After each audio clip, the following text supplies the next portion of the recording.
Hello again from my front porch. Well, it snowed again today, but unlike last time when it snowed, this time it's going to stay around for a while. Yeah, looking at the forecast and some of the temperatures that they're predicting, I think this snow is going to be with us maybe until April.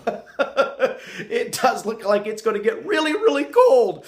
But hey, I live in Iowa. That's the price you pay for living in such, perfect country.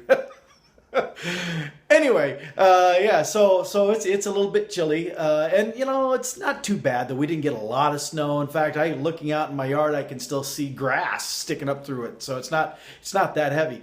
Just enough that it's probably going to make the roads a little bit slick, and that means it will be able to separate the good drivers from the stupid idiot morons that ought not be in the road in the first place. You know what I'm saying? That's the real issue I have with bad weather. I don't really mind driving in it so much. I take it slow, take it easy, get wherever I want to. But there's always those other people who are just stupid. And unfortunately, they can't have their own areas to drive and stay away from me. I have to sometimes encounter them. And that's the part that I don't like. But anyway, so got that to deal with today, and I am going to have to go out and deal with it because I'm going to a hockey game here a little bit later on. The Iowa Wild plays a team from San Antonio. I know I have some friends down in San Antonio who watch these things, so you folks in San Antonio, be rooting for your hockey team because I'm going to be rooting for mine, and we're going to beat you. We'll see. So anyway, that's coming up today. I'm going to have to go out though. That's at Wells Fargo Arena, which is like right down in downtown Des Moines. So it's just so many reasons that there'll be idiots there. And well, anyway, it's going to be a good time. Going with some good friends, George and Mary Clark, who I see a lot at Gaslamp when I'm down there watching the Bob Pace Band, and run into them watching Rocky Raccoon and other local bands like that too. But George actually has played hockey and coaches it. And so I'm hoping he's going to be able to help explain to me a lot of what I'm watching. So that'll be fun. It'll be fun to do that. And he also used to be an assignment editor at WHO Radio. So, he and I will probably be able to have some other conversation about some, interesting current event things and stuff too. But still, that's going to be fun. So, I'll have to brave the cold for that. You probably have noticed I'm wearing this sweater. Well, I'm wearing it for a couple of reasons. One, because it is chilly out here on my porch, and I didn't want to start wearing the parka quite yet. But I also got to thinking, it is ugly sweater time. Now, I don't consider this ugly sweater. See, this is a beautiful sweater. Look at that. That's just that is just beautiful. Look at that.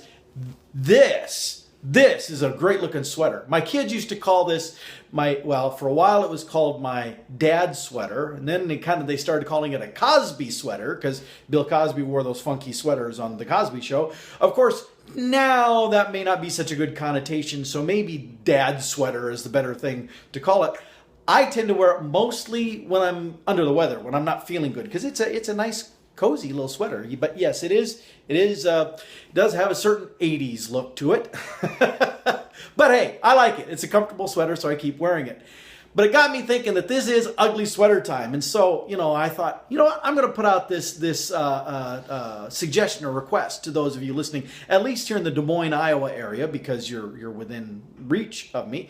If you have an ugly sweater that you would like to loan me for me to wear on one of these episodes, I will do so. And I will keep wearing ugly sweaters as much as I have them until things warm back up again. So if you have an ugly sweater, now it has to be an appropriate ugly sweater, nothing tasteless kind of stuff. But if you have an ugly sweater, I don't care if it's male or female designed, I'll wear it, whatever. I have no shame.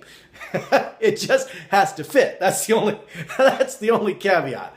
But if you have an ugly sweater that you would like to allow me to borrow to wear once on one of these episodes, I will be happy to sport your ugly sweater and even give you a shout out when I wear it on this episode. And I've also discovered there are a lot more people that watch these than you might think, because some people look at the likes or the comments and they go, oh, so some people watch. I am amazed at how many people I know that I run into out and about in the community and doing stuff and things that tell me that they watch these videos. They don't comment on them, they don't like on them, but they say they watch them, and I'm flattered. I really am flattered. Little concerned about your taste in viewing, but I'm flattered. But still, if you've got an ugly sweater and you'd like to loan it to me, I would love to stay warm as it's getting cold here and I come out and do these by wearing ugly sweater on my videos here. Okay, well, anyway, babbled enough. That's enough for this episode. So let's wrap this up with another Christmas song. Now, The Music Man is my all-time favorite musical, written by Meredith Willson, of course. So Meredith Willson, as you may not be aware of, also has written Christmas songs. Now, there is one specific Christmas song that I'm gonna do just a little piece of it, not the whole song, and it kind of applies now that we've got some snow that's sticking around. This will work. So we'll do Meredith Willson's, at least part of Meredith Willson's, It's Beginning to Look a Lot Like Christmas. Are you ready? It's beginning to look a lot like Christmas everywhere you go. Take a look in the 5 and 10. It's glistening once again with candy canes and silver lanes aglow. It's beginning to look a lot like Christmas. Soon the bells will ring, but the thing that will make them ring is the carols that you sing right within your heart. Okay, that's all I'm going to do with that one. I think I might have even botched 1 or 2 words in there. Those of you who really know the songs will be able to correct me, I'm sure. All right, that's it for now. I'm going to get back inside where it's warm and try to feel my fingers again. Until next time, from my front porch.